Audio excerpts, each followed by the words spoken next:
you. Good morning, sir. Okay. Now today we are going to conduct an experiment. The motto of this experiment, to conduct this experiment, is to know that the chemical reaction being taking place. If we will take some chemical in another chemical, and we have to find out whether the chemical reaction is taking place or not, we just have to conduct that experiment. Okay, to find out whether the chemical reaction is taking place, we have to go through these five parameters. Okay, the first parameter is the change of state, the second parameter is evolution of gas, third one is formation of precipitate, fourth one is color change, and the last one is temperature change.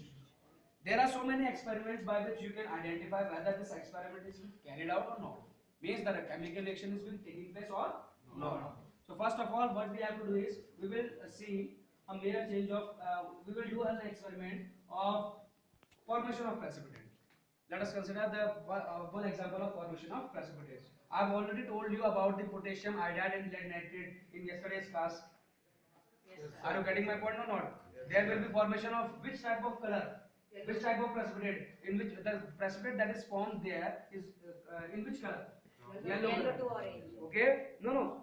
The formation of precipitate takes place in this experiment is yellow in color. And how can you demonstrate the presence of precipitate in that particular solution? How can you define the presence of precipitate in that particular solution? Solid. By by By solid. by indicating downward arrow. Okay, by indicating downward arrow, you can identify that the precipitate is being formed in the solution. Now, so to conduct this experiment, what we have to do is, this is lead nitrate solution and this is potassium iodide. Okay, we have to take out 2 to 3 grams of lead nitrate and 2 to 3 grams of potassium iodide in a solution. I have already made 100 ml of I have already taken 100 ml of water in A beaker, and in B beaker I have already taken 100 ml of water. Okay, in both the beakers we have taken what? Water. What we have to do is we have to collect some salt.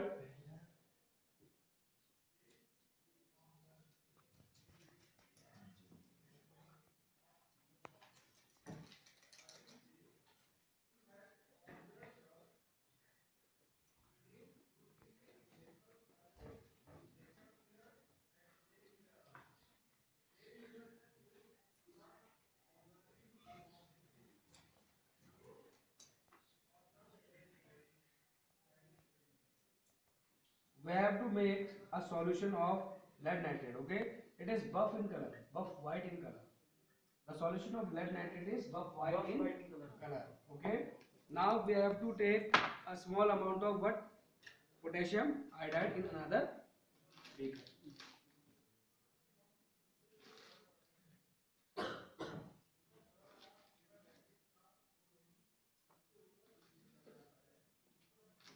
As you can see that there is no change in the solution of potassium iodide.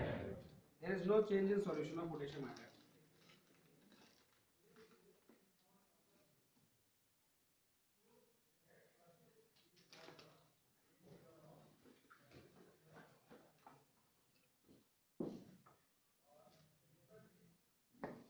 This solution is pure crystalline solution. It is transparent in nature.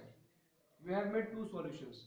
The first solution is of lead nitrate and the second solution is of potassium iodide. Now what will happen if we will mix both of these solutions? As the reaction has been indicated by a downward arrow, there will be formation of precipitate. This is lead nitrate and this is potassium iodide. As soon as we will pour this lead nitrate solution in this potassium iodide, what will be the color change? That will be yellow in color. It means there is formation of precipitate, and this precipitate is of lead iodide. What is precipitate?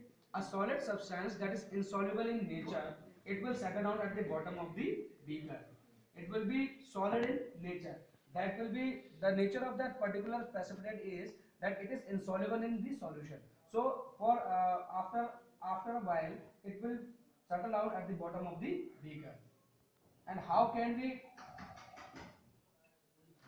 separate this solution this precipitate from the solution by filtering it through a filter paper.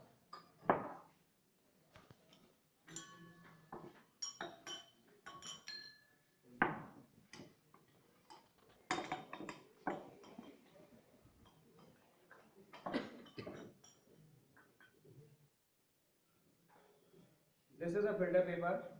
What you have to do is you have to make it three-fold. Do you know about three-fold? We have to fold it first like this and second like this.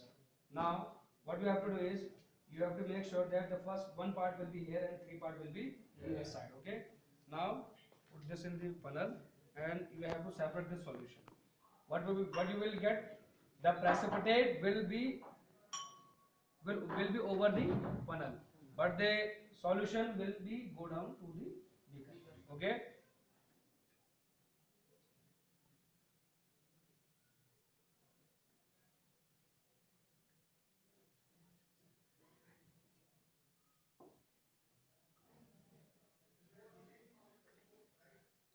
We have to filtrate this solution 2 to 3 times so that we can get a clear solution of potassium nitrate in this beaker. Okay.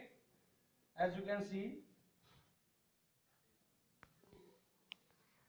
there is a clear solution of potassium nitrate coming out of this funnel. Okay.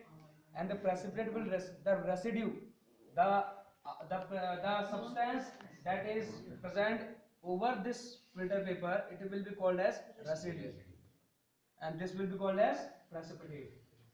Okay. This will be called as precipitate and this will be called as residue.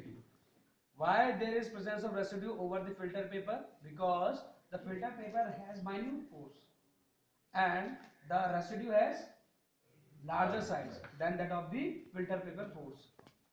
The pore size of the filter paper will be less, but the pore size of solute particle, the size of the solute particle of this residue will be larger than the pore size of the filter paper. They will not pass through this filter paper, and we will get the potassium nitrate solution in the lower beaker, and the rest of the solution, the rest of the residue particle, these are of lead iodide. Okay. So there is formation of lead iodide, and here I can show you a specimen. This is lead iodide. Got it? We have made a new chemical by mixing two different chemicals. The first one is lead nitrate and the second one is potassium iodide. Now we had made what? The residue of lead iodide. It is precipitate. So you have gone through these experiments. The first one is the formation of precipitate, and the second will be color change. Because when we have poured one solution into another solution, they both are of different colors. When we have poured those solutions in one beaker, the color of the solution gets changed into yellow. Got it now?